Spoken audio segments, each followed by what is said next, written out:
Hello, Charlene here, and today I'm going to show you how you can go live every week without fail because often having to do one more thing, put out a post, go live, or do our engagement on LinkedIn falls to the bottom of the list. I get it. You're busy. I'm super busy. Running a business means we always have a long laundry list of to dos, and that includes, of course, doing our outbound marketing. And unfortunately, that often doesn't happen because we have so many other things to do. But going live can give you some amazing reach. And I'm going to show you how you can actually go live every week with the most minimal effort in this live stream. So let's get started.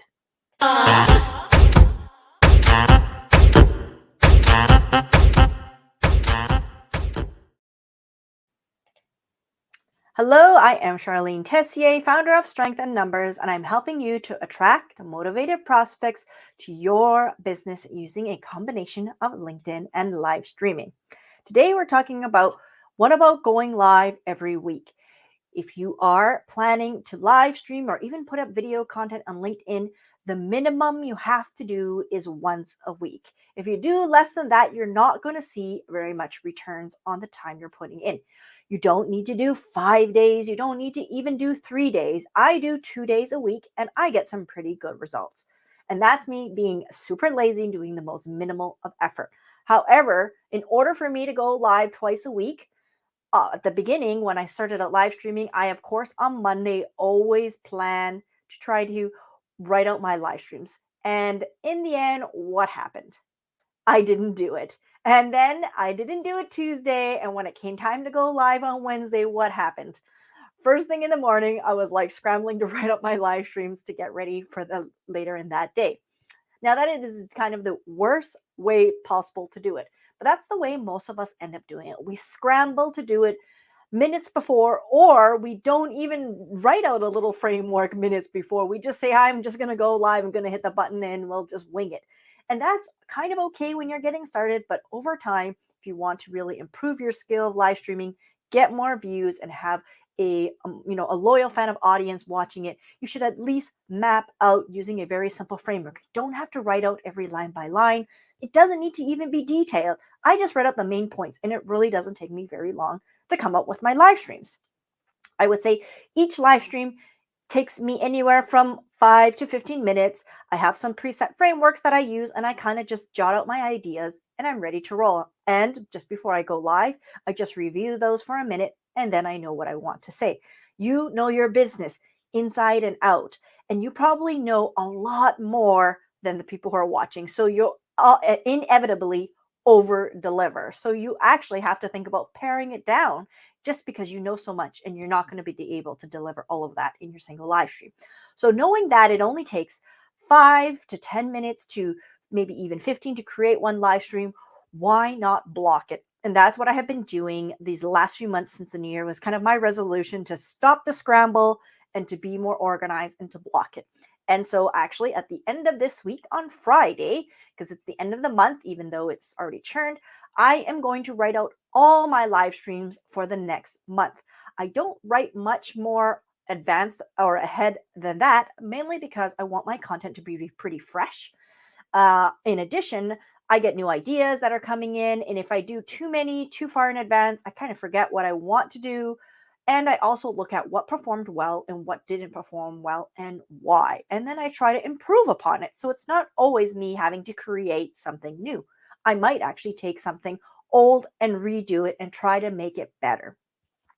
So think of it that way. You don't actually need to create all your live streams brand new, okay? Especially if you've already been doing some. Use some of the data you've had in the past so that you can improve what you already have. Maybe learn a few keywords searches. Just doing a basic keyword search through Google will actually give you some better results, and you'll be able to just improve upon what you've already done. Now, I don't want you to go too crazy into that kind of keyword research. We want you to be able to get those those LinkedIn live streams ready.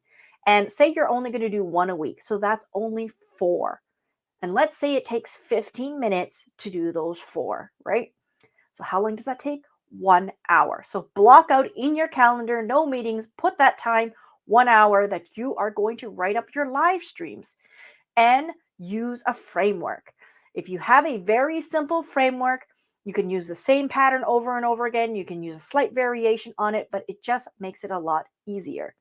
The other thing that I do is throughout the month is I jot down ideas as they come up. So have a place where you can capture these ideas of things that you thought I would love to talk about that, or I should definitely do that, or oh, somebody asked me a question, I could do a live stream on that. And I try to, whenever I hear these interesting questions or people ask me things or email me things, I just collect them in a big kind of dumping ground. And when it comes time to write my live streams, I can use those often to create a live stream very quickly. And I often will use a repurposed, at least one repurposed live stream to improve upon it or to make it better so that it is going to deliver more value for you. And that way you are guaranteed to have your content ready. Next thing you can do is schedule them out. LinkedIn does let you schedule them out quite far in advance. So once you've got them all done on Friday, what you need to knock out next is the little thumbnails, and you can knock those out on Monday so you don't have to, put in a huge amount of time. And same thing, just block out that time. I would say I would not spend 1 hour on thumbnails. I would spend maximum 30 minutes for doing all the thumbnails, all four. To be honest, I think we crank them out even a little bit faster than that. And it's the same thing. The reason we crank them out so fast is because we have a template. We use a very kind of standardized template that we use to create those thumbnails very quickly. And again, that makes it easy for us to produce them on a batch basis and to do it quickly every month. Now you've got your thumbnail. Why don't you schedule on Tuesday, put another block. You only need probably 30 minutes for this to schedule out all the live streams. Populate it, put in the title, the description, the date that you're going to do it, and hit that schedule button. And now people know you're going to live. You have to show up live. So you better put those on the calendar. Don't forget. And what have you already done? In a matter of about 2 hours, but spread across 3 days, you have achieved putting out a weekly live stream with very minimal effort. And as you do this, you'll notice that if you can do 4 in that time, you can actually probably do 8. And that's why I normally do at least 2 live streams, because in that same amount of time, as I get better, faster and faster, I'm actually able to produce more content in a much more compressed, reduced amount of time. This all works because I have templates and systems that I use and checklists. And I just go through it step by step by step. It's super easy to do. Anybody can do it, and you can do. So you can have your live stream up every week. I hope to see you next time.